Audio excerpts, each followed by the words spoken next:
Hello dear students, welcome to Lakshya school plus. നമ്മൾ ഇന്ന് discuss ചെയ്യാൻ പോകുന്ന ടോപ്പിക്ക് +1 കൊമേഴ്സിനകത്തെ കമ്പ്യൂട്ടർ ആപ്ലിക്കേഷൻ സെക്കൻഡ് ചാപ്റ്ററിലെ വേസ്റ്റും അതുപോലെ തന്നെ ഗ്രീൻ കമ്പ്യൂട്ടിംഗ് എന്ന് പറയുന്ന ടോപ്പിക്സ് ആണ് നമ്മൾ ഇന്ന് ഈ ക്ലാസ്സിനകത്ത് ഡിസ്കസ് ചെയ്യുന്നത്.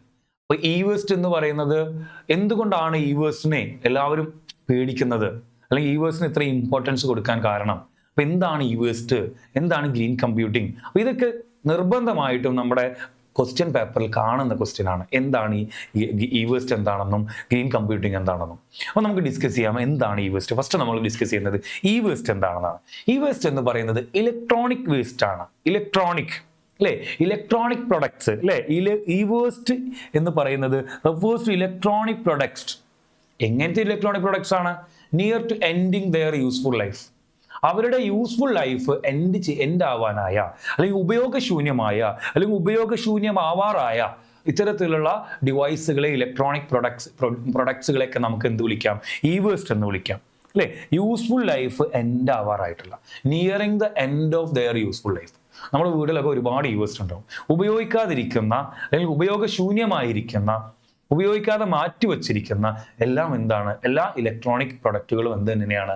വേസ്റ്റ് തന്നെയാണ് അല്ലേ. Electronic waste may be defined discarded computers, അതുപോലെ തന്നെ office electronic equipments, entertainment devices, mobile phones, television sets, refrigerators, ഇതെല്ലാം എന്താണ്? വേസ്റ്റ് ആണ്. നമ്മളിപ്പോൾ ഒരു പുതിയ പ്രൊഡക്റ്റ് വാങ്ങി, പഴയ ഒരു പ്രൊഡക്റ്റ് നമ്മുടെ വീട്ടിലുണ്ട്. ഒരു നമ്മൾ പുതിയ ടി വി വാങ്ങിച്ചു എന്ന് വിചാരിക്കുക. പുതിയ ടി വി വാങ്ങിച്ചപ്പോൾ പഴയ ടി വി നമ്മൾ എടുത്ത് മാറ്റി വെച്ചു, ആർക്കും കൊടുത്തില്ല. അത് വേസ്റ്റ് ആണ്. നമ്മുടെ വീട്ടിനകത്തുള്ള ഒരു ഇലക്ട്രോണിക് വേസ്റ്റ് ആണ്. ഉപയോഗശൂന്യമായിരിക്കുന്ന ഒരു ഡിവൈസ് അല്ലെ. അതിനൊക്കെ നമുക്ക് എന്ത് വിളിക്കാം? വേസ്റ്റ് എന്ന് വിളിക്കാം. അപ്പോൾ അത് യൂസ്ഡ് ഇലക്ട്രോണിക്സ് വിച്ച് ആർ എന്താണ് പറയാം, ഡിസ്റ്റൈൻഡ് ഫോർ റീയൂസ്. ഒന്നുമില്ല, നമ്മൾ എന്ത് ചെയ്യണം? അതിന് റീയൂസ് ചെയ്യണം, അല്ലെങ്കിൽ റീസെയിൽ ചെയ്യണം. അപ്പോൾ അങ്ങനെയുള്ള എല്ലാത്തിനെയും റീയൂസ് ചെയ്യാതിരിക്കുന്ന, വെറുതെ ഇരിക്കുന്ന, അല്ലെങ്കിൽ റീസൈക്കിൾ ചെയ്യാതിരിക്കുന്ന എല്ലാത്തിനെയും നമുക്ക് എന്ത് വിളിക്കാം? വേസ്റ്റ് എന്ന് വിളിക്കാം. അപ്പോൾ നിങ്ങൾ പഠിക്കേണ്ടതാണ് വേസ്റ്റ് എന്ന് പറയുന്നത് nearing the end of their useful life. ഉപയോഗശൂന്യം, അല്ലെങ്കിൽ അതിൻ്റെ ഉപയോഗപ്രദമായിട്ടുള്ള ലൈഫ് അവസാനിച്ചിട്ടുള്ള എല്ലാ ഇലക്ട്രോണിക് പ്രൊഡക്ട്സിനും നമുക്ക് എന്ത് വിളിക്കാം? വേസ്റ്റ് എന്ന് വിളിക്കാം അല്ലേ. അപ്പോൾ ശരിക്കും പറഞ്ഞാൽ ഓരോ വർഷം തോറും എന്ത് കൂടുന്നുണ്ട്? വേസ്റ്റ് കൂടി വരികയാണ്. ഇവിടെ പറഞ്ഞ global mountain of waste expected continue growing at 8% per year ആണ്. വലിയൊരു മലയുണ്ടെങ്കിൽ, വേസ്റ്റിന്റെ മലയുണ്ടെങ്കിൽ, ആ ഒരു മല എന്ത് ചെയ്തിരിക്കുന്നു? 8% ഇങ്ങനെ കൂടിക്കൊണ്ടിരിക്കുകയാണെന്നാണ് പറയണത്. ഓരോ വർഷം കൂടുന്നവരും അത്രയും വേസ്റ്റ്. കാരണം വേസ്റ്റ് കൂടാൻ കാരണം എന്താ? ഇപ്പോൾ ഒരാൾ തന്നെ 3-4 മൊബൈൽ ഉപയോഗിക്കുന്ന കാലഘട്ടമാണ്. അതുപോലെ തന്നെ വിവിധ കമ്പ്യൂട്ടറുകൾ, ലാപ്ടോപ്പ് ഉണ്ട്, ഡെസ്ക്ടോപ്പ് ഉണ്ട് അല്ലേ. ഓഫീസിൽ ഒരു ഡെസ്ക്ടോപ്പ്, വീട്ടിൽ, അങ്ങനെ ഒത്തിരി ആ ഡിവൈസുകളൊക്കെ എന്തായി മാറുന്നു? ഉപയോഗശൂന്യമായി കഴിഞ്ഞാൽ അത് എന്തായി മാറി? വേസ്റ്റായി മാറി. ഓക്കെ, അപ്പോൾ വേസ്റ്റ് എന്താണെന്ന് നിർബന്ധമായി പഠിക്കുക. വേസ്റ്റ് എന്ന് പറയുന്നത് ഇലക്ട്രോണിക് പ്രൊഡക്റ്റ് ആണ്. Near the end of their useful life ആണ്. ഇനി ഇവിടെ പറയുന്നത് എന്തുകൊണ്ടാണ് വേസ്റ്റിന് ഇത്രയും ഭീകരനാണ് വേസ്റ്റ് എന്ന്, അല്ലെങ്കിൽ എത്രയും കെയർ കൊടുക്കുന്നത്, അല്ലെങ്കിൽ കൺസേൺ നമ്മൾ കൊടുക്കുന്നത് എന്തുകൊണ്ടാണെന്ന് അറിയാം. കാരണം വേസ്റ്റ് എന്ന് പറയുന്നത് ജസ്റ്റ് ഒരു വേസ്റ്റ് അല്ല. അതിനകത്ത് എന്തുണ്ട്? ഒത്തിരി ടോക്സിക് ആയിട്ടുള്ള, മനുഷ്യനെ വളരെ എന്താ പറയുക, അപകടമായ രീതിയിൽ ബാധിക്കുന്ന, ഒത്തിരി ടോക്സിക് ആയിട്ടുള്ള സബ്സ്റ്റൻസ് എന്തിനകത്ത് അടങ്ങിയിട്ടുണ്ട്? വേസ്റ്റിനകത്ത് അടങ്ങിയിട്ടുണ്ട്. മെർക്കുറി ഉണ്ട്, ലെഡ് ഉണ്ട്, കാഡ്മിയം ഉണ്ട്, ബ്രോമിനേറ്റഡ് ഫ്ലെയിം റിട്ടാർഡന്റ് ഉണ്ട് അല്ലേ. അപ്പോൾ ഫ്ലെയിം റിട്ടാർഡന്റ് അല്ലേ. അപ്പോൾ ഇത്തരത്തിലുള്ള ഒരുപാട് കെമിക്കൽസ് ഒക്കെ എന്തിനകത്തുണ്ട്? ഈ പറയുന്ന ഇലക്ട്രോണിക് പ്രൊഡക്ട്സിനകത്തുണ്ട്. ഇത് നമ്മൾ ആവശ്യം കഴിഞ്ഞു കഴിഞ്ഞാൽ ഒരു ഭാഗത്ത് നമ്മൾ നിക്ഷേപിച്ചു കഴിഞ്ഞാൽ സ്വാഭാവികമായിട്ട് അത് സോയിലിനകത്തേക്ക് വരികയും, അത് നമ്മുടെ ജീവിതത്തിലേക്ക്, നമ്മുടെ വെള്ളത്തിലേക്ക് വരികയും, അല്ലെങ്കിൽ നമ്മളത് ശ്വസിക്കുകയും, അല്ലെങ്കിൽ നമ്മുടെ ഭക്ഷണത്തിലൂടെയോ അല്ലെങ്കിൽ വെള്ളത്തിലൂടെയോ ഒക്കെ നമ്മുടെ ഉള്ളിലേക്ക് പോയി കഴിഞ്ഞാൽ സ്വാഭാവികമായിട്ടും അത് ടോക്സിക്കായി, വിഷപദാർത്ഥമായി നമുക്ക് ഒരുപാട് രോഗങ്ങളും കാരണം ഹെൽത്ത് പ്രോബ്ലംസ് അല്ലേ. പ്രോപ്പർലി നമ്മൾ അതിനെ വേസ്റ്റിനെ മാനേജ് ചെയ്തിട്ടില്ലെങ്കിൽ ക്യാൻസർ പോലെയുള്ള, നമ്മുടെ കിഡ്നി ഫെയിലിയർ പോലെയുള്ള ഒത്തിരി പ്രോബ്ലംസ്, ന്യൂറോ സിസ്റ്റത്തിനെ, നമ്മുടെ ഞരമ്പുകളെ, അല്ലെങ്കിൽ നമ്മുടെ സെൻട്രൽ നെർവ് സിസ്റ്റത്തെ ഒക്കെ ബാധിക്കുന്ന തരത്തിലുള്ള ഒരുപാട് പ്രശ്നങ്ങൾ എന്ത് ചെയ്യും? ഉണ്ടാകും. അപ്പോൾ വേസ്റ്റ് മാനേജ് ചെയ്തില്ലെങ്കിൽ. അപ്പോൾ വേസ്റ്റ് ടോക്സിക് മെറ്റീരിയൽ എന്ത് ചെയ്തിട്ടുണ്ട്? വേസ്റ്റിനകത്ത് ഒത്തിരി ടോക്സിക് മെറ്റീരിയൽ, ക്യാൻസർ പോലെയുള്ള, അതുപോലെ തന്നെ എന്താ പറയുക, റീപ്രൊഡക്റ്റീവ് ഡിസോർഡേഴ്സ്, പ്രത്യുൽപാദന ശേഷി പോലും നഷ്ടപ്പെടുന്ന രൂപത്തിലുള്ള ഒരുപാട് ഹെൽത്ത് പ്രോബ്ലംസ് എന്ത് ചെയ്യുന്നുണ്ട്? ഈ പറയുന്ന വേസ്റ്റ് കൊണ്ട്. അപ്പോൾ അതുകൊണ്ടാണ് വേസ്റ്റിനെ അത്രയും ഗൗരവമായി കാണുന്നത്. മനസ്സിലാവും. വേസ്റ്റ് എന്ന് പറയുന്നത് ഉപയോഗശൂന്യമായിട്ടുള്ള ഏതൊരു ഇലക്ട്രോണിക് പ്രൊഡക്റ്റും, അല്ലെങ്കിൽ ഉപയോഗശൂന്യമാവാറായ, അതിൻ്റെ യൂസ്ഫുൾ ലൈഫ് എൻഡായ അല്ലെങ്കിൽ നിയറിംഗ് ടു എൻഡ് ആയിട്ടുള്ള ഏതൊരു ഡിവൈസിനെ നമുക്ക് എന്ത് വിളിക്കാം, ഇ വേസ്റ്റ് എന്ന് വിളിക്കാം. ഇ വേസ്റ്റ് മേ ബി എന്താണ് റെസ്പോൺസിബിൾ ഫോർ അപ് ടു എന്താണ് 40% lead found in land filling ആണ്. ഇ വേസ്റ്റ് പൊതുവെ നമ്മൾ ചെയ്യുന്ന എന്താണ് 40% കുഴിച്ചിടുക എന്ന് പറയണം. അപ്പൊ ഈ വേസ്റ്റിനെ ഇത്രയും ഗൗരവമായി കാണാൻ കാരണം എന്ന് പറയുന്നത് എന്താണ്, ഈ പറയുന്ന ഇത്രയും ടോക്സിക് ആയിട്ടുള്ള പദാർത്ഥങ്ങൾ നോക്കാം. നമുക്ക് എന്തൊക്കെ തരത്തിലുള്ള ടോക്സിക് പദാർത്ഥങ്ങളാണ് ഈ വേസ്റ്റിനുള്ള അകത്തുള്ളത് നോക്കാം. നമുക്കിവിടെ നോക്കിയാൽ മനസ്സിലാവും. ലെഡ് ഉണ്ട്, അതുപോലെ തന്നെ മെർക്കുറി ഉണ്ട്, കാഡ്മിയം ഉണ്ട്, ബ്രോമിനേറ്റഡ് ഫ്ലെയിം റിട്ടാർഡന്റ് എന്ന് പറയുന്ന സബ്സ്റ്റൻസ്. അപ്പോൾ ലെഡ് എവിടെയുണ്ട്? ലെഡ് എവിടെ നിന്നാണ് കിട്ടുന്നത്? ലെഡ് എവിടെ കാണുന്നത്? ഇപ്പൊ നമുക്കറിയാം സർക്യൂട്ട് ബോർഡ്സ്, ഒരുപാട് പ്രിന്റഡ് സർക്യൂട്ട് ബോർഡ് അല്ലേ, നമുക്കറിയാം നമ്മുടെ മദർ ബോർഡ് പോലെയുള്ള ഡിവൈസുകളിൽ എന്താ ലെഡ് ഉണ്ടാവും. ലെഡ് അല്ലെ, സോൾഡർ ഒക്കെ ചെയ്യുന്നത് ലെഡ് ഉപയോഗിച്ചിട്ട് ലെഡ് ഉണ്ടാവും അതിനകത്ത്. മോണിറ്റേഴ്സ്, കമ്പ്യൂട്ടർ മോണിറ്റർ, ഗ്ലാസ്സിന്, അങ്ങനെ പല ഭാഗത്തും എന്തുണ്ട്? ലെഡ് ഉണ്ട്. അപ്പൊ ഇത് നമ്മുടെ എന്താകുന്നു? ലെഡ് ക്യാൻ കോസ് എന്താണ് പറയാ, damage of central and peripheral nerve system, blood system, അതുപോലെ തന്നെ കിഡ്നി സിസ്റ്റം, നമ്മുടെ കിഡ്നിയെ, അതുപോലെ തന്നെ നമ്മുടെ പെരിഫറൽ സിസ്റ്റത്തെ, ബ്ലഡ് സിസ്റ്റത്തെ ഒക്കെ എന്ത് ബാധിക്കുന്നുണ്ട്? ലെഡ്. മനസ്സിലാവുണ്ടോ? അപ്പൊ ലെഡ് എന്ന് പറയുന്നത് ഒരു ടോക്സിക് ആയിട്ടുള്ള മെറ്റീരിയൽ ആണ്. എന്തിനകത്ത് വരുന്നതാണ്? നമ്മുടെ ഈ പറയുന്ന ഈ ഇലക്ട്രോണിക് പ്രൊഡക്റ്റിനകത്ത് വരുന്നതാണ്. അതുപോലെ തന്നെ മെർക്കുറി അതേപോലെ തന്നെ എന്താണ് പ്രിന്റഡ് സർക്യൂട്ട് ബോർഡിൽ, അതുപോലെ LCD ലിക്വിഡ് ക്രിസ്റ്റൽ ഡിസ്പ്ലേ എന്ന് പറയുന്ന LCD മോണിറ്ററിനകത്ത് ബാക്ക്ലൈറ്റ് ആയിട്ടൊക്കെ എന്ത് ഉപയോഗിക്കുന്നുണ്ട്? മെർക്കുറി ഉപയോഗിക്കുന്നുണ്ട്. അത് നമ്മുടെ ബേബി ഗ്രോയിങ് ബ്രെയിനിനെ, അതുപോലെ തന്നെ നെർവ് സിസ്റ്റത്തിനെ അല്ലേ, ക്യാൻസർ പോലെയുള്ള എന്താ പറയുക ഓർഗൻ ഡാമേജുകൾ, മെന്റൽ അല്ലേ, വേരിയേഷൻ ഓഫ് അതർ സിംറ്റംസ്, ഒരുപാട് കാര്യങ്ങൾ, ഒരുപാട് പ്രശ്നങ്ങൾ എന്തുണ്ടാവാറുണ്ട് ഈ പറയുന്ന ലെഡ് കൊണ്ട്, മെർക്കുറി കൊണ്ട് സംഭവിക്കാറുണ്ട്.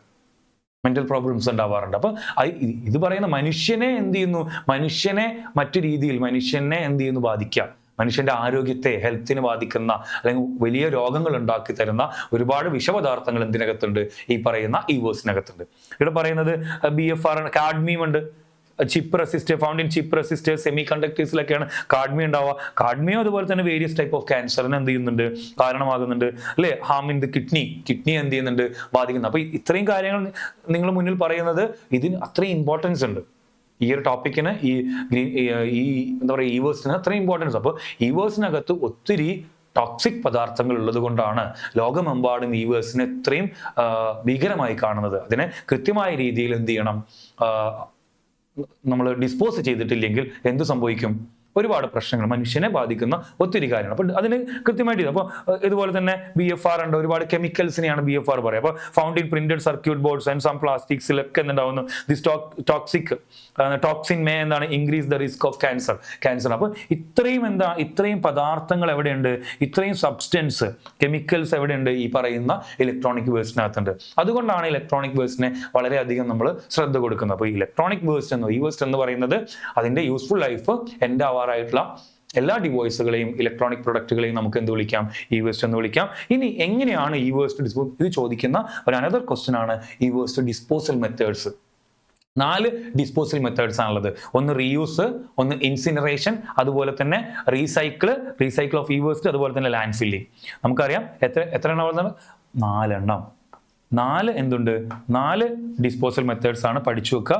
റീയൂസ്, ഇൻസിനറേഷൻ, അതുപോലെ തന്നെ എന്താണ് ഇൻസിനറേഷൻ, അതുപോലെ തന്നെ റീസൈക്കിൾ, അതുപോലെ തന്നെ റീസൈക്കിൾ,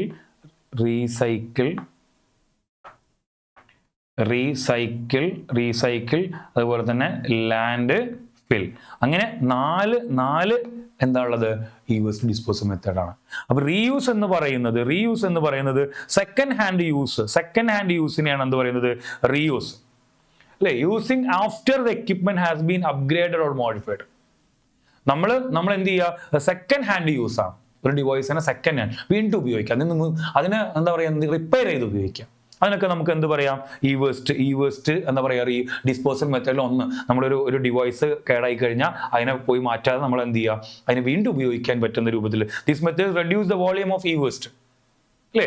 നമ്മൾ എന്തിന്റെ വോളിയം റെഡ്യൂസ് ചെയ്യും? ഈ വേസ്റ്റിന്റെ വോളിയം റെഡ്യൂസ്. അപ്പോൾ റീയൂസ് എന്ന് പറയുന്നത് വീണ്ടും നമ്മൾ എന്ത് ചെയ്യുക? ഉപയോഗിക്കുക. അല്ലെങ്കിൽ നമ്മളൊരു പുതിയ ഒരു ഡിവൈസ് വാങ്ങിക്കഴിഞ്ഞാൽ ആ ഡിവൈസിന് വേറെ ആൾക്ക് ഉപയോഗിക്കാൻ കൊടുത്താൽ എന്താണ്? സെക്കൻഡ് ഹാൻഡ് യൂസ് ആണ് അല്ലെ. അപ്പൊ റീയൂസ്. ഇൻസിനറേഷൻ എന്ന് പറയുന്ന കൺട്രോൾ ചെയ്തിട്ട് വലിയൊരു ചാമ്പറിനകത്തിട്ടിട്ട് ഈ പറയുന്ന ഒരു ഇൻസിനറേറ്ററിനകത്തിട്ടിട്ട് ഈ പറയുന്ന ഈ വേസ്റ്റിനെ കത്തിച്ച് കളയുക, ബേൺ ചെയ്ത് കമ്പഷൻ പ്രോസസ്സാണ്. Complete combustion process. എന്താ പറയുക, വേസ്റ്റ് ഈസ് ബേൺഡ്, ഒരു സ്പെഷ്യലി ഡിസൈൻഡ് ഇൻസിനറേറ്റർ. ഒരു ഇൻസിനറേറ്ററിനകത്തിട്ടിട്ട് ഈ പറയുന്ന വേസ്റ്റുകൾ എന്ത് ചെയ്യുക, 900 മുതൽ 1000 ഡിഗ്രി സെൽഷ്യസിൽ എന്ത് ചെയ്യുക, 1000 ഡിഗ്രി സെൽഷ്യസിൽ ഈ പറയുന്ന ഈ വേസ്റ്റിനെ കത്തിച്ച് അതിനെന്താ പറയുക, ചാരമാക്കി കളയുന്ന പ്രോസസ്സിനെയാണ് എന്ത് പറയുന്നത്, ഈ ഇൻസിനറേഷൻ എന്ന് പറയുന്നത്. ഓക്കെ, അപ്പോൾ എപ്പോഴും നിങ്ങൾ പഠിച്ചു വെക്കേണ്ടത് റീയൂസ്. എന്താണ് റീയൂസ്? വീണ്ടും second hand use of electronic എക്യുപ്മെന്റ്സിനെയാണ് റീയൂസ് എന്ന് പറയുന്നത്. അതുപോലെ തന്നെ ഇൻസിനറേഷൻ എന്ന് പറയുന്നതാണ് കത്തിച്ച് കളയുക. ഒരു സ്പെഷ്യലി ഡിസൈൻഡ് ആയിട്ടുള്ള ഒരു ഇൻസിനറേറ്റർ ഉപയോഗിച്ചിട്ട് ഈ പറയുന്ന ഈ വേസ്റ്റിനെ 900 മുതൽ 1000 ഡിഗ്രി സെൽഷ്യസ് ഉള്ള എന്താ പറയുക ചൂടിലിട്ടിട്ട് ഇതിനെന്ത് ചെയ്യുക, ബേൺ ചെയ്ത് കളയുക. ഒരു കംപ്ലീറ്റ് കമ്പഷൻ പ്രോസസ്സാണ്. അനദർ വൺ റീസൈക്കിൾ ആണ്. റീസൈക്കിൾ എന്ന് പറയുന്നത് ഇത്തരത്തിലുള്ള പ്രൊഡക്റ്റ്, നമ്മളൊരു പ്രൊഡക്റ്റ് ഉണ്ട്, ആ പ്രൊഡക്റ്റ് ഈ വേസ്റ്റ് ആയി കഴിഞ്ഞാൽ അതിൽ നിന്നും വേറൊരു പ്രൊഡക്റ്റ്, അതിൽ ഉപയോഗപ്രദമായിട്ടുള്ള ഭാഗങ്ങളൊക്കെ ഉപയോഗിച്ച് നമ്മൾ എന്ത് ചെയ്യുക, റീപ്രൊഡ്യൂസ് ചെയ്യുക. അതിൽ നിന്നും എന്ത് ചെയ്യുക, the process of recycling the process of making manufacturing new product from A product that original. ഒരു പുതിയ പ്രൊഡക്റ്റ് ഉണ്ടാക്കുക. മനസ്സിലായി? ചോദിച്ചിട്ടുണ്ട് എന്താണ് റീസൈക്ലിംഗ്. ഓൾറെഡി ഉള്ള ഒരു പ്രൊഡക്റ്റിൽ നിന്ന് നമ്മൾ എന്ത് ചെയ്യുക, ന്യൂ പ്രൊഡക്റ്റ് ഉണ്ടാക്കുന്നതിനെയാണ് എന്ത് പറയുന്നത്, റീസൈക്കിൾ എന്ന് പറയുന്നത്. നമ്മൾ നിലവിൽ ഒരു കാര്യത്തിന് ഇപ്പോൾ നമുക്കറിയാം ഒരു സിസ്റ്റം ഉണ്ട്, ആ സിസ്റ്റത്തിനകത്ത് ആ സിസ്റ്റം കേടായി എന്ന് വിചാരിക്കാം. അപ്പോൾ അതിൻ്റെ മോണിറ്റർ ഉപയോഗിക്കാൻ പറ്റും. നമ്മൾ പുതിയൊരു സിസ്റ്റം ഉപയോഗിക്കുമ്പോൾ മോണിറ്റർ മേടിക്കേണ്ട ആവശ്യമില്ല. അതൊരു ടൈപ്പ് ഓഫ് റീസൈക്ലിംഗ് ആണ്. നിലവിലുള്ള ഒരു ഉപയോഗശൂന്യമായിട്ടുള്ള ഒരു ഡിവൈസ് നമ്മൾ വേറൊരു ആവശ്യത്തിന് വേണ്ടിയിട്ട് അതിനകത്ത് ഉപയോഗിക്കാൻ പറ്റുന്ന എല്ലാ കാര്യങ്ങളും വേറെ ആവശ്യങ്ങൾക്ക് വേണ്ടിയിട്ട് റീസൈക്കിൾ ചെയ്യുക. വീണ്ടും അതിൽ നിന്നും വേറെ നിർമ്മിക്കുക. വേറെ പ്രൊഡക്റ്റുകൾ എന്ത് ചെയ്യുക, വേറെ പ്രൊഡക്റ്റുകൾ നിർമ്മിക്കാം. ഇപ്പം നമുക്ക് കുറേ ചിപ്പുകളൊക്കെ കിട്ടും ഇതിനകത്ത്. ആ ചിപ്പുകളൊക്കെ വേറെ ആവശ്യങ്ങൾക്ക് വേണ്ടി നമുക്ക് ഉപയോഗിക്കാൻ പറ്റും. അപ്പോൾ ഹാർഡ് ഡിസ്ക്, നമ്മൾ അതുപോലെ തന്നെ മോണിറ്റേഴ്സ്, മറ്റുള്ള കീബോർഡ്സ്, ഇതെല്ലാം നമുക്ക് എന്ത് ചെയ്യാൻ പറ്റും, റീപ്രൊഡ്യൂസ് അല്ലെങ്കിൽ റീസൈക്കിൾ ചെയ്യാൻ പറ്റുന്ന ഡിവൈസുകൾ. അപ്പോൾ റീസൈക്കിൾ എന്ന് പറയുന്നതാണ് manufacturing new products from the product that's originally served its purpose. Okay, അതുപോലെ തന്നെ ലാൻഡ് ഫില്ലിംഗ്. ലാസ്റ്റ് വണ്ണാണെന്ത്, ലാൻഡ് ഫില്ലിംഗ് എന്ന് പറയുന്നത്. ലാൻഡ് ഫില്ലിംഗ് എന്ന് പറയുന്നത് ഒരിക്കലും റെക്കമെൻഡ് ചെയ്യാത്ത ഒരു മെത്തേഡാണ്. ഒരിക്കലും ചെയ്യാൻ പാടില്ലാത്ത ഒരു മെത്തേഡാണ്. ചെയ്യാൻ പാടില്ലാത്തൊരു മെത്തേഡാണ്, പക്ഷേ ഏറ്റവും കൂടുതൽ ചെയ്യുന്നൊരു മെത്തേഡാണെന്ത്, ലാൻഡ് ഫില്ലിംഗ് എന്ന് പറയുന്നത്. അതായത് ഈ പറയുന്ന റീയൂസ് ചെയ്തില്ലെങ്കിൽ, ഇൻസിനറേഷൻ ചെയ്തിട്ടില്ലെങ്കിൽ, റീസൈക്കിൾ ചെയ്തിട്ടില്ലെങ്കിൽ ചെയ്യുന്നൊരു മെത്തേഡാണെന്ത്, ലാൻഡ് ഫില്ലിംഗ് എന്ന് പറയുന്നത്. വലിയൊരു കുഴി എടുത്തിട്ട് കിടങ്ങ് പോലെയുള്ള കുഴി എടുത്തിട്ട് അതിനകത്തേക്ക് ഈ പറയുന്ന മെറ്റീരിയൽ ഈ വേസ്റ്റ് ഇട്ടിട്ട് മൂടുക. വലിയ തിക്നെസ്സിൽ സോയിൽ ഇട്ടിട്ട് എന്ത് ചെയ്യുക, മൂടുന്ന ഒരു പ്രവർത്തനമാണെന്ത്, ലാൻഡ് ഫില്ലിംഗ് എന്ന് പറയുന്നത്. പക്ഷെ അത് മണ്ണുമായി, നമ്മുടെ സോയിലുമായിട്ട് ബന്ധമില്ലാത്ത രൂപത്തിലായിരിക്കും മൂടുക. അതിനകത്ത് വേറെ പല സംവിധാനങ്ങളും ഉപയോഗിക്കും. പക്ഷെ അത് അല്ലെങ്കിൽ എന്താ സംഭവിക്കുക, മണ്ണിലൂടെ ഇറങ്ങി നമ്മളെ എവിടേക്ക് വരും, നമ്മുടെ വെള്ളത്തിലും കാര്യങ്ങളൊക്കെ വരും. അപ്പോൾ അതൊരു റെക്കമെൻഡഡ് മെത്തേഡ് അല്ല എന്ത്, ഈ പറയുന്ന ലാൻഡ് ഫില്ലിംഗ് എന്ന് പറയുന്നത്. One of the most widely used ആണ്, ബട്ട് നോട്ട് റെക്കമെൻഡഡ് മെത്തേഡ് ആണ് ഫോർ ഡിസ്പോസൽ ഓഫ് ഈ വേസ്റ്റ് എന്ന് പറയുന്നത്. സോയിൽ എന്ത് ചെയ്യുന്നു, എക്സ്കവേറ്റ് ചെയ്തിട്ട് ഒരു ട്രെഞ്ച് ഉണ്ടാക്കിയിട്ട് ആ ട്രെഞ്ചിനകത്ത് എന്ത് ചെയ്യുന്നു, ഈ പറയുന്ന ഈ വേസ്റ്റിൽ ഇട്ടിട്ട് ഒരു വലിയ തിക്നെസ്സിൽ സോയിലിട്ട് മൂടുന്ന പ്രവർത്തനത്തെയാണ് എന്ന് പറയുന്നത് ലാൻഡ് ഫില്ലിംഗ് എന്ന് പറയുന്നത്. അപ്പോൾ നിങ്ങൾ മനസ്സിലാക്കേണ്ടത് 4 മെത്തേഡാണ് ഈ വേസ്റ്റ് ഡിസ്പോസൽ ചെയ്യാനുള്ള 4 മെത്തേഡാണ്. ഒന്ന് റീയൂസ്, ഇൻസിനറേഷൻ, റീസൈക്കിൾ, അതുപോലെ തന്നെ ലാൻഡ് ഫില്ലിംഗ് എന്ന് പറയുന്നത്. ഇനി ഒരു ക്വസ്റ്റ്യൻ വരുന്നത് ഇതാണ്, റോൾ ഓഫ് സ്റ്റുഡൻസ് ഇൻ ഈ വേസ്റ്റ്. സ്റ്റുഡൻസിന് എന്ത് റോളാണ് ഈ വേസ്റ്റിനകത്തുള്ളത്? ഓക്കെ, സ്റ്റുഡൻസിന്റെ ഈ വേസ്റ്റിനകത്തുള്ള റോൾ എന്ന് പറയുന്നത് സ്റ്റോപ്പ് ബൈയിങ് അൺനെസസറി ആയിട്ട് ആവശ്യമില്ലാത്ത ഇങ്ങനെ പോയി പുതിയ സാധനങ്ങൾ, ഗാഡ്ജറ്റ്സ് ഇങ്ങനെ മേടിക്കുന്നത് നിർത്തുക. എക്യുപ്മെന്റ്സ് വാങ്ങിക്കുന്നത് എന്ത് ചെയ്യുക, നിർത്തുക. ചില ആളുകളുണ്ട് പുതിയത് വന്നാൽ പുതിയത് ഇങ്ങനെ വാങ്ങിച്ചുകൊണ്ടിരിക്കും. അപ്പോൾ സ്വാഭാവികമായിട്ടും എന്താണ്, പഴയതെല്ലാം എന്താണ്, ഈ വേസ്റ്റ് ആയിട്ട് മാറും. എന്നിട്ട് ഒരാൾക്ക് കൊടുക്കുമോ, അത് കൊടുക്കില്ല അല്ലേ. നമ്മളൊരു പുതിയ മേടിച്ചാൽ പഴയത് ഒരാൾക്ക് കൊടുക്കുമോ, ഇല്ല, നമ്മൾ എടുത്തു വെക്കും. അങ്ങനെ അത് ഉപയോഗിക്കാണ്ട് അത് ഈ വേസ്റ്റ് ആയി മാറും. അപ്പോൾ കുട്ടികൾ എന്ത് ശ്രദ്ധിക്കുക, stop buying unnecessary electronic equipments. അതുപോലെ തന്നെ when electronic equipments get fault, കേട് വന്നു, നമ്മൾ എന്ത് ചെയ്യുക, ടു റിപ്പയർ, അതെന്ത് ചെയ്യുക, റിപ്പയർ ചെയ്യുക. ഒരു പുതിയൊരു എണ്ണം എന്ത് ചെയ്യുക, വാങ്ങിക്കുക. അതുപോലെ തന്നെ ട്രൈ ടു റീസൈക്കിൾ ചെയ്യുക. ഞാൻ നേരത്തെ പറഞ്ഞു, നമ്മൾ റീസൈക്കിൾ ചെയ്യുക. പഴയത് നമ്മുടെ കയ്യിലുണ്ടെങ്കിൽ അതിൽ നിന്ന് നമ്മൾ എന്ത് ചെയ്യുക, പുതിയത് റീസൈക്കിൾ, അല്ലെങ്കിൽ ഡൊണേറ്റ് ചെയ്യുക, വേറെ ആർക്കെങ്കിലും സെല്ല് ചെയ്യുക. എക്യുപ്മെന്റ്സ് എന്ത് ചെയ്യുക, recycle electronic equipment by selling അല്ലേ. നമ്മൾ പുതിയത് വാങ്ങിച്ചു, പഴയതൊരെണ്ണം വേറെ ആൾക്ക് കൊടുക്കുക, അല്ലെങ്കിൽ എന്ത് ചെയ്യുക, ഡൊണേറ്റ് ചെയ്യും. നമുക്ക് ഇനി പൈസ കിട്ടിയില്ലെങ്കിൽ വേണ്ടിയില്ല, അത് ആർക്കെങ്കിലും എന്ത് ചെയ്യുക, ഡൊണേറ്റ് ചെയ്യുക. അതൊക്കെ നമ്മൾ ശ്രദ്ധിക്കുക. നമ്മളൊരു പുതിയ ഫോൺ വാങ്ങിച്ചു, പഴയ ഫോൺ നമ്മുടെ കയ്യിലുണ്ട്, അല്ലെങ്കിൽ പഴയ ഒരു സിസ്റ്റം നമ്മുടെ കയ്യിലുണ്ട്, അല്ലെങ്കിൽ പഴയ TV നമ്മുടെ കയ്യിലുണ്ട്. അത് നമ്മുടെ സുഹൃത്തിൻ്റെ വീട്ടിൽ TV ഇല്ല, അവനോട് പറയാം ഉപയോഗിച്ചോളൂ. അങ്ങനെ ഡൊണേറ്റ് ചെയ്യുക. അല്ലേ? പിന്നെ അതുപോലെ തന്നെ നമ്മളൊരു ഡിവൈസ് വാങ്ങിക്കുകയാണെങ്കിൽ ലെസ് ഹസാർഡസ് ആയിട്ടുള്ള, അല്ലെ, ഗ്രേറ്റർ റീസൈക്കിൾ ചെയ്യാൻ പറ്റുന്ന, എല്ലാതും റീസൈക്കിൾ ചെയ്യാൻ പറ്റുന്ന, അതായത് ഹൈ എനർജി എഫിഷ്യൻസി ആയിട്ടുള്ള, ലോങ്ങർ ലൈഫ് സ്പാൻ ഉള്ള, ഒരുപാട് കാലം ഉപയോഗിക്കാൻ പറ്റുന്ന അങ്ങനെയുള്ള ഡിവൈസുകൾ എന്ത് ചെയ്യുക, വാങ്ങിക്കുക.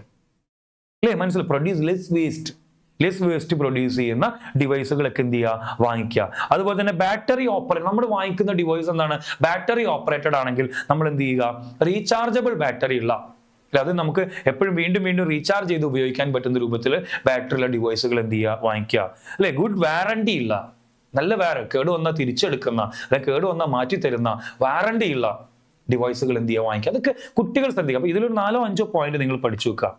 4-5 പോയിന്റ് എന്ത് ചെയ്യുക, പഠിച്ചു വെക്കുക നിങ്ങൾ. ഓക്കെ. അപ്പൊ ഇവേസ്റ്റിനകത്ത് കുട്ടികൾ എടുക്കേണ്ട, കുട്ടികളുടെ റോൾ എന്താണ്, students role in e waste disposal. Student e waste ഉണ്ടാക്കാതിരിക്കുക എന്നുള്ളതാണ് ഏറ്റവും വലുത്.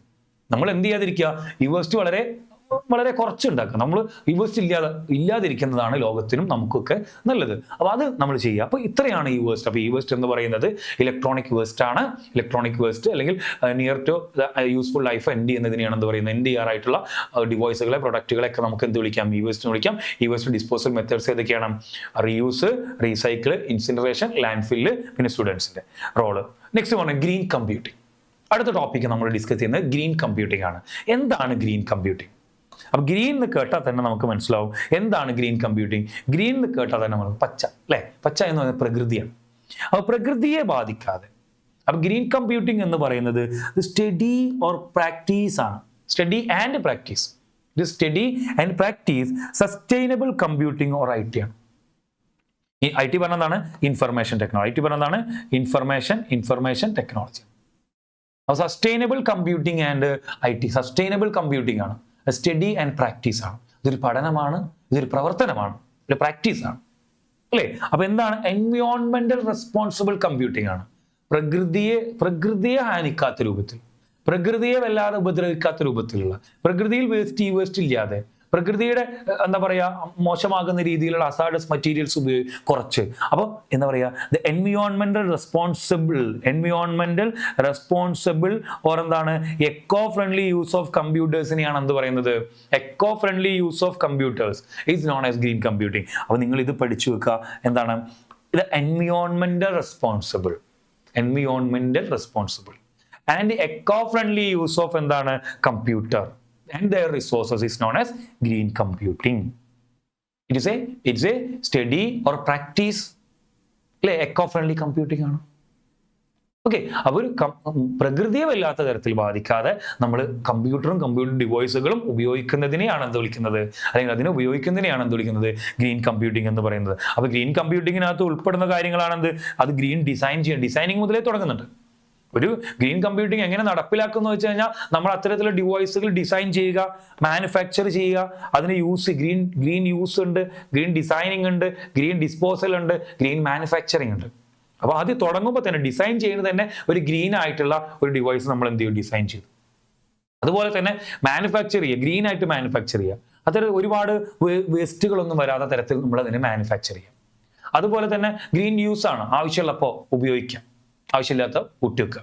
ഗ്രീൻ ഡിസ്പോസൽ എന്ന് പറഞ്ഞാൽ പ്രകൃതിയെ ബാധിക്കാത്ത തരത്തിൽ നമ്മൾ എന്ത് ചെയ്യുക, ഡിസ്പോസൽ ചെയ്യുക. അപ്പൊ ഇത് മിനിമം, അതായത് ശരിക്കും പറഞ്ഞാൽ ഗ്രീൻ കമ്പ്യൂട്ടറിന്റെ ഡിസൈനിങ് ആയിക്കോട്ടെ, മാനുഫാക്ചറിങ് ആയിക്കോട്ടെ, ഡിസ്പോസൽ ആയിക്കോട്ടെ, യൂസ് ആയിക്കോട്ടെ, ഇത് നമ്മുടെ പ്രകൃതിയെ ബാധിക്കാത്ത, അല്ലെങ്കിൽ ചെറിയ രീതിയിൽ ഒട്ടും ബാധിക്കാത്ത തരത്തിൽ ചെയ്യണം, അല്ലെങ്കിൽ മിനിമൽ എഫക്റ്റ്. അതാണ് ഇവിടെ കൊടുത്തുള്ളത്. Efficiently and effectively with minimal or no impact of the environment. എൻവയോൺമെന്റിനെ ഒരു തരത്തിലും ബാധിക്കാത്ത രൂപത്തിൽ എഫിഷ്യൻ്റ് ആയിട്ട് നമുക്ക് ചെയ്യാൻ പറ്റുന്ന, അല്ലെങ്കിൽ കമ്പ്യൂട്ടിംഗ് ചെയ്യാൻ പറ്റുന്നതിനെയാണ് എന്ത് പറയുന്നത്, ഗ്രീൻ കമ്പ്യൂട്ടിംഗ് എന്ന് പറയുന്നത്. Green computing is a designing, manufacturing, using and disposal of computer and associated എന്താ പറയുക components efficiently and effectively with minimal or no impact of environment. എൻവയോൺമെന്റിനെ ബാധിക്കാത്ത തരത്തിൽ നമ്മൾ എന്ത് ചെയ്യുക, കമ്പ്യൂട്ടറിനെ ഡിസൈൻ ചെയ്യുക, മാനുഫാക്ചർ ചെയ്യുക, യൂസ് ചെയ്യുക, ഡിസ്പോസൽ ചെയ്യുക. ഇതിനെയാണ് എന്ത് പറയുന്നത്, ഗ്രീൻ കമ്പ്യൂട്ടിംഗ് എന്ന് പറയുന്നത്. വൺ ഓഫ് ദി ഏർലിയസ്റ്റ്, അങ്ങനെ ഈ ഗ്രീൻ കമ്പ്യൂട്ടിങ്ങിന്റെ ഭാഗമായിട്ട് തുടങ്ങിയ ഒരു അപ്രോച്ചാണ്, അല്ലെങ്കിൽ തുടങ്ങിയ ഒരു പ്രോഗ്രാമാണ് എനർജി സ്റ്റാർ. നിങ്ങൾ കണ്ടിട്ടുണ്ടാവും ഇത്തരത്തിലുള്ള ചിഹ്നങ്ങൾ, സ്റ്റാറൊക്കെ കണ്ടിട്ടുണ്ടാവും അല്ലെ? എനർജി എഫിഷ്യൻസി കാണിക്കാൻ വേണ്ടിയിട്ട് ഓരോ ഡിവൈസിനകത്ത് ഒത്തിരി സ്റ്റാറുകളൊക്കെ കൊടുത്തിട്ടുണ്ടാവും. അത് എന്തിന്റെ ഭാഗമായിട്ട് തുടങ്ങിയതാണ്? ഈ പറയുന്ന ഗ്രീൻ കമ്പ്യൂട്ടിങ്ങിന്റെ ഭാഗമായി തുടങ്ങിയ ഒരു പ്രോഗ്രാമിന്റെ പേരാണ്, ദ ലാബലിംഗ് പ്രോഗ്രാമിന്റെ പേരാണ് എന്ത്? എനർജി സ്റ്റാർ എന്ന് പറയുന്ന പ്രോഗ്രാം. ഓക്കെ ആണോ? ഒത്തിരി ഡിവൈസിനകത്ത് നിങ്ങൾ കണ്ടിട്ടുണ്ടാവും. ഇനി നിങ്ങൾ ഗ്രീൻ കമ്പ്യൂട്ടിംഗ് പ്രാക്ടീസ്, എങ്ങനെയാണ് ഗ്രീൻ കമ്പ്യൂട്ടിംഗ് നമ്മൾ നടപ്പിലാക്കുക? ഗ്രീൻ കമ്പ്യൂട്ടിംഗ് പ്രാക്ടീസ് ആണ്. ഗ്രീൻ കമ്പ്യൂട്ടിംഗ് പ്രാക്ടീസ് ഒന്നാമത് എന്താണ്? ടേൺ ഓഫ് ചെയ്യുക. ആവശ്യമില്ലെങ്കിൽ ടേൺ ഓഫ് ചെയ്യാം. നമുക്ക് കമ്പ്യൂട്ടർ ആവശ്യമില്ലെങ്കിൽ നമ്മൾ എന്ത് ചെയ്യുക? ഓഫ് ആക്കി വെക്കുക. മോണിറ്റർ ആവശ്യമില്ലെങ്കിൽ മോണിറ്റർ ഓഫ് ആക്കി വെക്കുക, അല്ലേ? പ്രിന്റർ ആവശ്യമില്ലെങ്കിൽ പ്രിന്റർ ഓഫ് ആക്കി വെക്കുക. ആവശ്യമുള്ളപ്പോൾ മാത്രം power on the peripheral such as device printers like, ആവശ്യമുള്ളപ്പോൾ മാത്രം ഓൺ ആക്കുക. വെറുതെ കറണ്ട് എന്ത് ചെയ്യരുത്? കളയരുത്. പവർ സേവിങ് മോഡിൽ ഇട്ടിട്ട് വർക്ക് ചെയ്യാം. നമ്മൾ മൊബൈലൊക്കെ ഉപയോഗിക്കുമ്പോൾ യാത്രയൊക്കെ പോകുമ്പോൾ ഞാനൊക്കെ സ്വാഭാവികമായിട്ട് യാത്രകൾ പോകുമ്പോൾ പവർ സേവിങ് മോഡിലാണ് ഇടുക. അപ്പോൾ പവർ സേവിങ് മോഡിലിടുക. ലാപ്ടോപ്പ് ഉപയോഗിക്കുക. ഡെസ്ക്ടോപ്പിന് പകരം എന്ത് ഉപയോഗിക്കുക? ലാപ്ടോപ്പ് ഉപയോഗിക്കുക. Take print only if necessary. ആവശ്യമുള്ളപ്പോൾ മാത്രം എന്ത് ചെയ്യുക? പ്രിന്റ് എടുക്കുക. ആവശ്യമില്ലെങ്കിൽ പ്രിന്റ് എടുക്കരുത്. ആവശ്യമുണ്ടെങ്കിൽ മാത്രം എന്ത് ചെയ്താൽ മതി? നിങ്ങൾ പ്രിന്റ് ഔട്ട് എടുത്താൽ മതി. ആവശ്യമുള്ളപ്പോൾ മാത്രം എന്ത് ചെയ്യുക? പ്രിന്റ് ഔട്ട് എടുക്കുക. അതുപോലെ തന്നെ LCD ഉപയോഗിക്കുക. എന്തിനു പകരം? CRT മോണിറ്ററിന് പകരം കാഥോഡ് റേ ട്യൂബ്, അതായത് നമ്മുടെ വലിയ ടൈപ്പ് മോണിറ്റർ ഉണ്ടല്ലോ, വലിയ ടൈപ്പ് മോണിറ്റർ, ആ മോണിറ്ററിന് പകരം നമ്മൾ TV പോലത്തെ, പഴയ TV പോലത്തെ മോണിറ്ററിന് പകരം നമ്മൾ എന്ത് ഉപയോഗിക്കുക? LCD ഉപയോഗിക്കുക. Liquid crystal. ഇപ്പോൾ LED ഒക്കെ ആവും. LED ഉപയോഗിക്കുക. അതായത് എനർജി എഫിഷ്യൻസ് ആയിട്ടുള്ള ഡിവൈസുകൾ നമ്മൾ എന്ത് ചെയ്യുക? ഉപയോഗിക്കുക. Use hardware and software with energy label star, energy star label ചെയ്തിട്ടുള്ള ഡിവൈസുകൾ എന്ത് ചെയ്യുക? ഉപയോഗിക്കുക. നമ്മൾ വാങ്ങിക്കാൻ പോകുന്ന ഡിവൈസിനകത്ത് എനർജി ലേബൽ ഉണ്ടോ നോക്കാം. എനർജി ലേബൽ ഉണ്ടല്ലോ, ആ സ്റ്റാർ ഉള്ള ഡിവൈസുകൾ എന്ത് ചെയ്യുക? വാങ്ങിക്കുക. സ്റ്റാർ കൂടുന്നതിനനുസരിച്ച് അത് എനർജി എഫിഷ്യന്റ് ആണെന്നാണ് നമ്മൾ മനസ്സിലാക്കേണ്ടത്. അപ്പൊ അത്തരത്തിലുള്ള ഡിവൈസുകൾ നമ്മൾ എന്ത് ചെയ്യുക? പർച്ചേസ് ചെയ്യുക. അതുപോലെ തന്നെ dispose waste according to the government, state government and central government. State ഗവൺമെന്റോ സെൻട്രൽ ഗവൺമെന്റോ പറയുന്ന രൂപത്തിൽ മാത്രം നമ്മൾ എന്ത് ചെയ്യുക? ഈ വേസ്റ്റ് ഡിസ്പോസൽ ചെയ്യുക. അതുപോലെ തന്നെ ഓൾട്ടർനേറ്റീവ് എനർജി നമ്മൾ ഉപയോഗിക്കുക. അതായത് സോളാർ എനർജി ഒക്കെ നമ്മൾ കൂടുതലായിട്ട് സോളാർ എനർജി ഉപയോഗിക്കുക. ഇതെന്താണ്? It is A practice. എങ്ങനെയാണ് ഗ്രീൻ കമ്പ്യൂട്ടിംഗ് പ്രാക്ടീസ് ചെയ്യുന്നതാണ് നമ്മൾ പറയുന്നത്. ഗ്രീൻ കമ്പ്യൂട്ടിംഗ് പ്രാക്ടീസ് എന്ന് പറയുന്നത് ഇത്തരത്തിലാണ് നമ്മൾ ഗ്രീൻ കമ്പ്യൂട്ടിംഗ് പ്രാക്ടീസ് ചെയ്യുന്നത്. ആവശ്യത്തിന് മാത്രം ഉപയോഗിക്കാം. നല്ല ലെസ് ഹസാർഡസ് ആയിട്ടുള്ള പ്രൊഡക്റ്റുകൾ വാങ്ങിക്കാം. ഓക്കെ, അപ്പൊ ഇത്രയും കാര്യങ്ങളാണ് ഗ്രീൻ കമ്പ്യൂട്ടിംഗ് പ്രാക്ടീസ് എന്ന് പറയുന്നത്. പിന്നെ how to make a computer green എന്നാണ്. ഒരു കമ്പ്യൂട്ടർ IT ഗ്രീൻ ആക്കുക എങ്ങനെയാണ്? അത് green designing, green manufacturing, green use and green ഡിസ്പോസലാണ്. അതൊരു അപ്രോച്ചസ് ആണ്. ഗ്രീൻ കമ്പ്യൂട്ടിങ്ങിന്റെ അപ്രോച്ച് എന്ന് പറയുന്നത് തുടങ്ങുന്നത് എവിടെ നിന്ന് തുടങ്ങുന്നു? ഗ്രീൻ കമ്പ്യൂട്ടിംഗ് തുടങ്ങുന്നത് എവിടെ നിന്ന് തുടങ്ങുന്നു? ഡിസൈനിങ് ഭാഗത്ത് തന്നെ. അതായത് ഡിസൈനിങ് ഭാഗത്ത് ഒരു കമ്പ്യൂട്ടർ ഡിസൈൻ ചെയ്യുമ്പോൾ, അല്ലെങ്കിൽ സർവർ ഡിസൈൻ ചെയ്യുമ്പോൾ, അല്ലെങ്കിൽ പ്രിന്റർ ഡിസൈൻ ചെയ്യുമ്പോൾ, പ്രൊജക്ടേഴ്സ് ഡിസൈൻ ചെയ്യുമ്പോൾ അത് എക്കോ ഫ്രണ്ട്ലി ആണോ നോക്കിയിട്ട് അത് എക്കോ ഫ്രണ്ട്ലി ആണെന്ന് ഉറപ്പുവരുത്തിയിട്ട് വേണം നമ്മൾ എന്ത് ചെയ്യാൻ? ഡിസൈൻ ചെയ്യാൻ. അങ്ങനെ നമ്മൾ എന്ത് ചെയ്യും? Designing energy efficient and eco ഒരു ഡിസൈൻ ചെയ്തു നമ്മൾ. ഇതാണ് നമ്മൾ ഡിസൈൻ. ഡിസൈൻ ചെയ്തു. അപ്പൊ ഡിസൈനിങ് കഴിഞ്ഞു. നമ്മൾ എങ്ങനെ ഡിസൈൻ ചെയ്തു? നമ്മൾ എക്കോ ഫ്രണ്ട്ലി ആയിട്ട് ഒരു കമ്പ്യൂട്ടർ ഡിസൈൻ ചെയ്തു. അതിങ്ങനെയൊക്കെ വേണമെന്ന് പറഞ്ഞ് ഡിസൈൻ ചെയ്തു. എന്നിട്ട് അതിനെ നമ്മൾ എന്ത് ചെയ്യണം? എക്കോ ഫ്രണ്ട്ലി ആയിട്ട് മാനുഫാക്ചർ ചെയ്യുക. Minimising the waste during in manufacturing. നിർമ്മാണ സമയത്തുണ്ടാകുന്ന വേസ്റ്റുകൾ, അവശിഷ്ടങ്ങൾ കുറക്കുക. അല്ലേ? During the component to reduce the environment impact of this activity. അതായത് നിർമ്മാണ സമയത്ത് നമ്മൾ എക്കോ ഫ്രണ്ട്ലി ആയിട്ട് ഡിസൈൻ ചെയ്യാന്ന് പറഞ്ഞാൽ എന്താണ്? ലെസ് ഹസാർഡസ് മെറ്റീരിയൽസ് ഉപയോഗിച്ചിട്ട് നമ്മൾ ഉണ്ടാക്കാൻ തീരുമാനിക്കുക എന്നുള്ളതാണ്. എന്നിട്ട് നമ്മൾ എന്ത് ചെയ്യുക? അത് പ്രൊഡ്യൂസ് ചെയ്യുക. അതായത് മാനുഫാക്ചർ ചെയ്യുമ്പോൾ വേസ്റ്റ് ഇല്ലാത്ത രൂപത്തിൽ മാനുഫാക്ചർ ചെയ്യുക. അല്ലേ? Minimise the waste during the manufacturing of computer and other components to reduce the environment impact of this activity. അതായത് മാനുഫാക്ചറിങ് കൊണ്ട് നമ്മുടെ എൻവയോൺമെന്റ് ഉണ്ടാകുന്ന ആക്ടിവിറ്റി, ചില പ്രശ്നങ്ങൾ ഉണ്ടാവും, ഇമ്പാക്ട് ഉണ്ടാവും. ആ ഇമ്പാക്ട് എന്ത് ചെയ്യുക? കുറക്കുക എന്നുള്ളതാണ് ഈ പറയുന്ന ഗ്രീൻ മാനുഫാക്ചറിങ് എന്ന് പറയുന്നത്. നെക്സ്റ്റ് ഗ്രീൻ യൂസ് എന്താണ്? ഇലക്ട്രിക്കൽ കൺസംഷൻസ് കുറക്കുക. ആവശ്യമുള്ളപ്പോൾ മാത്രം എന്ത് ചെയ്യുക? ഓണാക്കുക. അതാണ് ഗ്രീൻ യൂസ്. നമുക്കൊരു സിസ്റ്റം ആവശ്യമുണ്ടെങ്കിൽ മാത്രം നമ്മൾ ഓണാക്കിയാൽ മതി. ആവശ്യമില്ലാത്തപ്പോൾ അത് ഓഫാക്കി ഇടുക എന്നുള്ളതാണ്. അപ്പൊ അത്തരത്തില് minimising the electricity consumption of computer and other peripherals. ഞാൻ നേരത്തെ പറഞ്ഞു, നമ്മൾ നേരത്തെ ഡിസ്കസ് ചെയ്തു, പ്രിന്റർ ആവശ്യമുണ്ടെങ്കിൽ മാത്രം പ്രിന്റർ ഓണാക്കിയാൽ മതി. ഓക്കെ. അതുപോലെ തന്നെ ഗ്രീൻ ഡിസ്പോസൽ എന്താണ്? കമ്പ്യൂട്ടർ എന്ത് ചെയ്യുക, അപ്രോപ്രിയേറ്റ് ആയിട്ട് നമ്മുടെ എന്താ പറയാ, reconstructing used computers appropriately disposing of എന്നാണ്, റീസൈക്ലിംഗ് അൺവാണ്ടഡ് ഇലക്ട്രോണിക് എക്യുപ്മെന്റ് എന്നാണ് പറയാ. അതായത് നമ്മൾ അത് കൃത്യമായിട്ട് എന്ത് ചെയ്യുക, അതിനെ ഗ്രീൻ ആയിട്ട് ഡിസ്പോസൽ ചെയ്യുക. നമ്മൾ നേരത്തെ പറഞ്ഞു, ഗവൺമെന്റ് പറയുന്ന രൂപത്തിൽ അല്ലെങ്കിൽ ഗവൺമെന്റ് എന്താണോ നിർദ്ദേശിക്കുന്ന രൂപത്തിൽ നമ്മുടെ എൻവയോൺമെന്റിനെ ബാധിക്കാത്ത രീതിയിൽ അത് എന്ത് ചെയ്യുക, ഡിസ്പോസ് ചെയ്യുക എന്നുള്ളതാണ്. അതിൽ നിന്നും അതിനെ റീകൺസ്ട്രക്ട് ചെയ്യണമെങ്കിൽ റീകൺസ്ട്രക്ട് ചെയ്യുക. എന്താണോ എന്ത് രീതിയിലാണോ നമ്മൾ ഡിസ്പോസ് ചെയ്യേണ്ടത്, നമ്മുടെ പ്രകൃതിയെ ബാധിക്കാത്ത രീതിയിൽ, നമ്മുടെ എൻവയോൺമെന്റിനെ ബാധിക്കാത്ത രീതിയിൽ നമ്മൾ ഇതിനെ ഡിസ്പോസ് ചെയ്യുന്നതിനെ ഗ്രീൻ ഡിസ്പോസൽ എന്ന് പറയുന്നു. അപ്പോൾ എന്തൊക്കെയാണ് നമ്മൾ ചെയ്യേണ്ടത്? ഗ്രീൻ മാനുഫാക്ചറിങ് ഉണ്ട്, green designing, green manufacturing and green use and green disposal. ഇതാണ് എന്ത്? Green computing. അപ്പോൾ ഗ്രീൻ കമ്പ്യൂട്ടിംഗ് എന്ന് പറയുന്നത് ഒരു പ്രാക്ടീസ് ആണ്, ഒരു സ്റ്റഡി ആണ്. എന്തിന്? എങ്ങനെ echo friendly use of computing ആണ്. മിനിമൽ ഓർ എന്താണ്, നോ ഇമ്പാക്ട് ഓഫ് എൻവയോൺമെന്റ് ആണ്.